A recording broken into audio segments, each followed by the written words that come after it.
Welcome to Comics Bazaar, the channel of comics commentary and arcana. This video features X-Men, that's Volume 2, Adjectiveless X-Men, number 23, cover dated August 1993.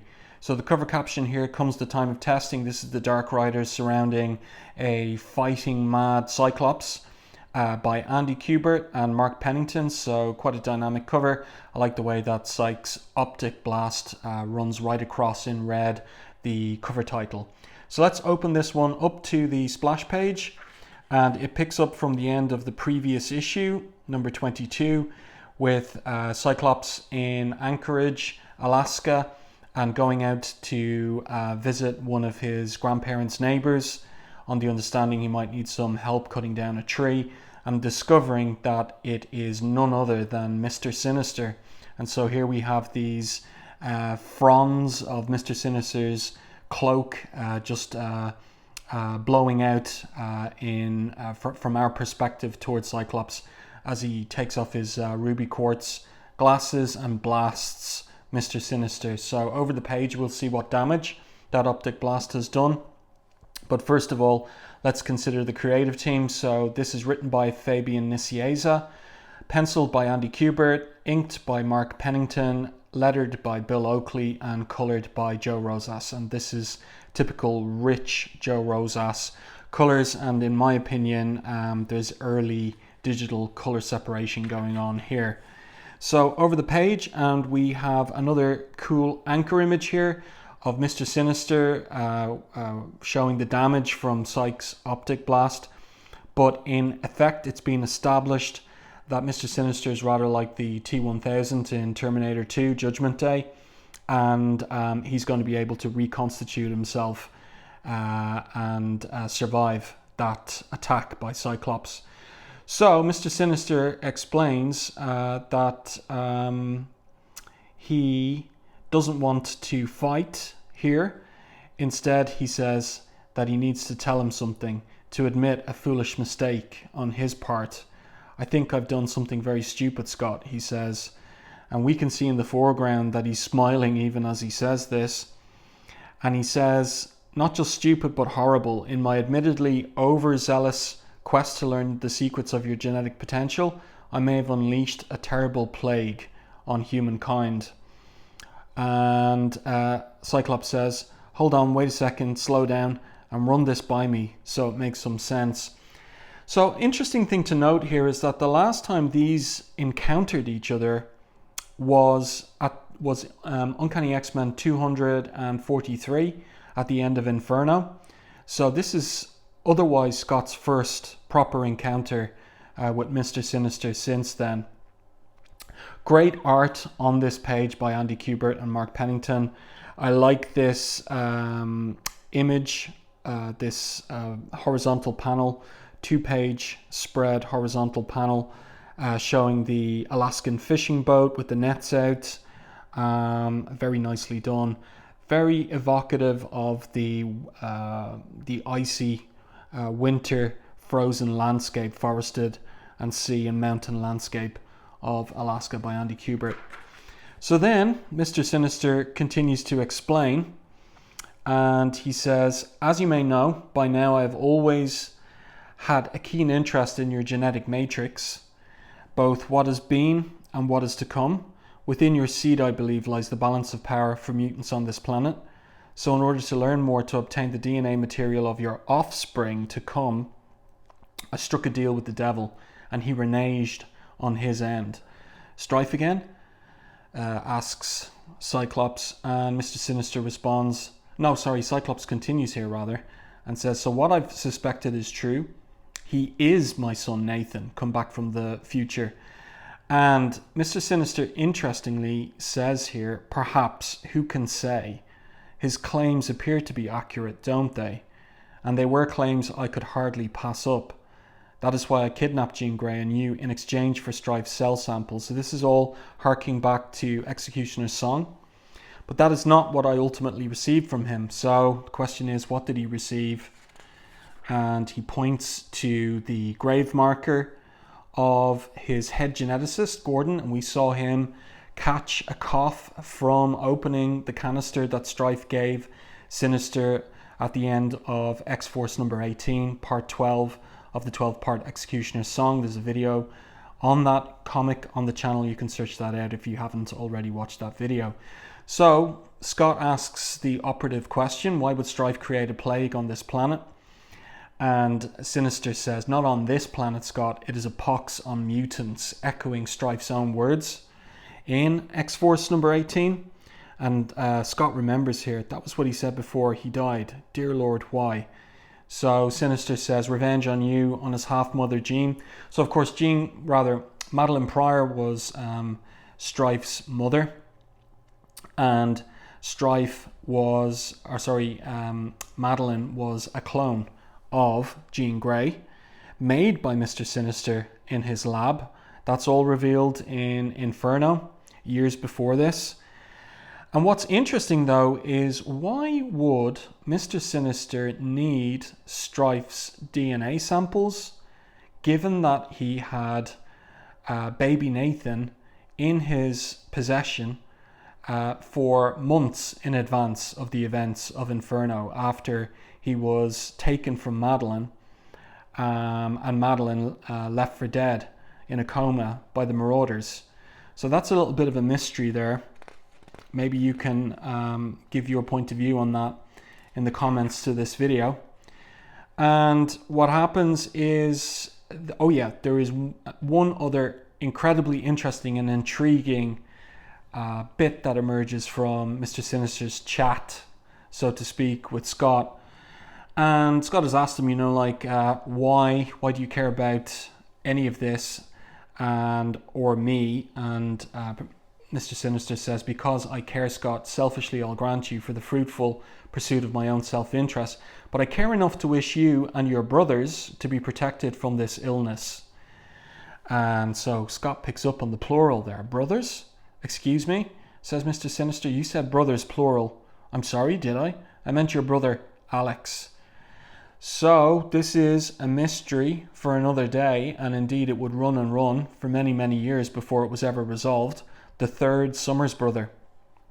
And then they're interrupted by the Dark Riders, who we saw recently in Seattle, testing and judging Mesmero and killing him, as well as one of their own Synapse. And here they are now, they've made it to Anchorage, and they've come to test and judge whether Mr. Sinister and Cyclops are fit to survive.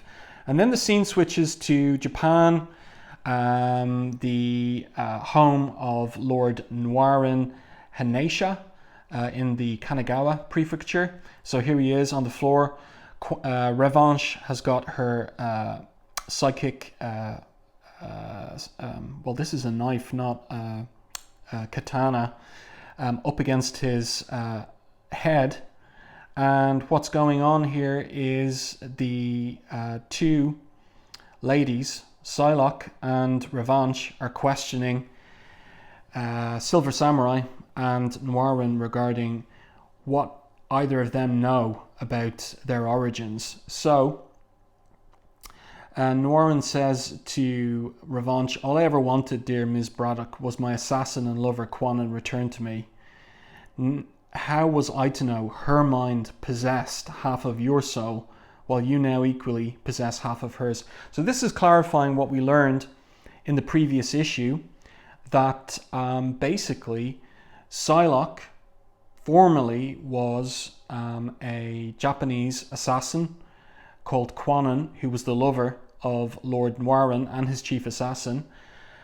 And she found the unconscious body of Betsy Braddock, having emerged from the Siege Perilous in Hong Kong, touched her, and their minds, souls blended.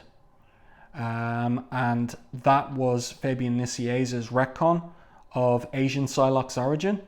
But of course there's complications for that, which I dealt with in the video on X-Men number 22, which you can watch for yourselves if you haven't done so already. So basically what happens here is they, with the aid of Gambit and the Beast, force Nyoirin to talk, and he basically gives up Matsuo Tsurayaba and Shinobi Shaw for further questioning in terms of the mystery of Psylocke and Revanche and their relationship to each other.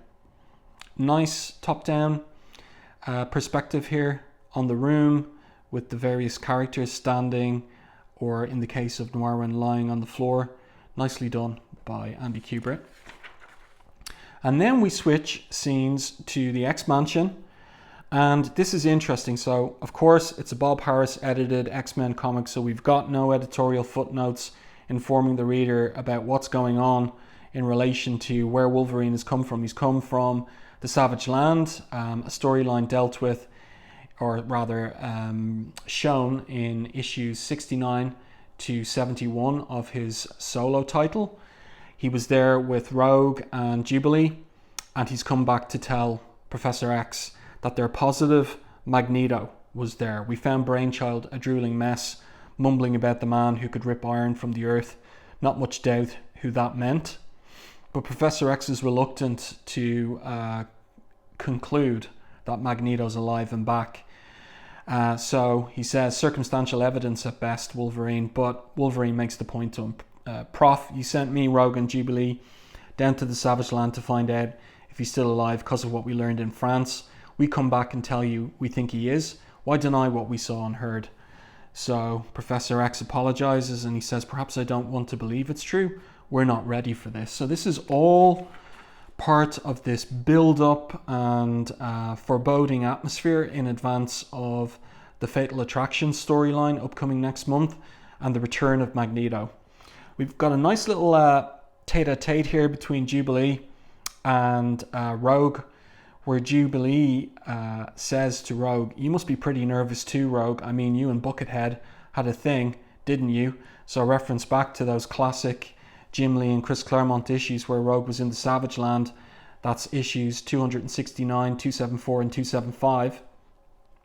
But Wolverine comes and tells Jubilee to stop yapping. This is a nice three-quarter profile with nice spotting of blacks and shading on this one. By Andy Kubert and Mark Pennington, and then he walks off, basically determining that if Magneto's back, we both fight for what we believe in, and like always, we fight to the death. So there we go. And then we're back to Anchorage, and Mr. Sinister and Scott teaming up against the Dark Riders. So Mr. Sinister proves a more physical opponent than the Dark Riders were expected. So Foxbat is surprised at how swiftly Mr. Sinister is able to move physically.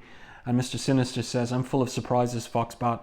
And I do agree with you on one point. We are indeed what we are, no more, no less. And you remain the pathetic court jester your dead master made you to be. So of course at this point it's assumed that Apocalypse died on the moon.